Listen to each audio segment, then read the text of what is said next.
વાત કરીએ અમદાવાદની તો અમદાવાદના અનેક મંદિર જ્યાં શિવાલય બમ બમ ભોલેના નાદથી ગુંજી ઉઠ્યા, ત્યારે શિવધામ અમદાવાદના ચકુડિયા મહાદેવ મંદિરમાં ભક્તોનું ઘોડાપૂર ઉમટી પડ્યું। શંકર ભગવાનની શિવલિંગ ભવ્ય રીતે કરાયો શણગાર કે જ્યાં મહાદેવની પ્રસાદીના રસથાળનું આયોજન કરવામાં આવ્યું। મોટી સંખ્યામાં ભક્તોએ દર્શનનો લાભ લીધો। તો અમદાવાદમાં ચકુડિયા મહાદેવ જે સુપ્રસિદ્ધ છે ત્યાં પણ ભક્તોનું ઘોડાપૂર ઉમટી પડ્યું, ત્યારે સવારથી જ જે ભક્તો છે મોટી સંખ્યામાં જે ભગવાન ભોલેનાથના દર્શન માટે લાઈનોમાં છે, ત્યારે બમ બમ ભોલેના નાદથી સમગ્ર માહોલ ગુંજી ઉઠ્યો। ત્યારે શંકર ભગવાનની શિવલિંગની ભવ્ય રીતે શણગારવામાં પણ આવ્યો છે, જ્યાં ફૂલોહારથી ભગવાન શિવલિંગને શણગારવામાં આવ્યો છે, ત્યારે મોટી સંખ્યામાં ભક્તોએ દર્શનનો લાભ લીધો છે।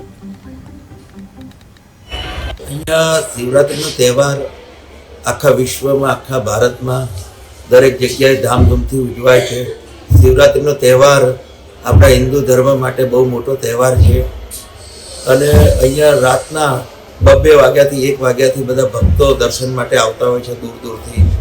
રાત્રે 1:30 વાગે ભગવાનને દૂધનો પ્રસાદ ચડાવવામાં આવ્યો। સવારે 4 વાગે મહાઆરતી થઈ, 1.25 મણ દૂધનો અભિષેક, 1.25 લાખ બિલીપત્ર, અખંડ ધૂન, મંદિરમાં એન્ટર થતાં બરિયા બાપજી, મહાકાળીમાં સાઈનાથ બાબા, હનુમાનજી મહારાજ, રામ દરબાર, કેવટ પ્રસન્ન, ઋષિકેશ મહાદેવ, અન્નપૂર્ણામાં શનિદેવ મહારાજ, 12 જ્યોતિર્લિંગ, 21 ફૂટ ઊંચું ભગવાનનું શિવલિંગ છે। અમુક લોકો બદ્રીનાથ, કેદારનાથ નથી જઈ શકતા, અહીં દર્શન કરે છે, તો એમને એવું લાગે કે બદ્રીનાથ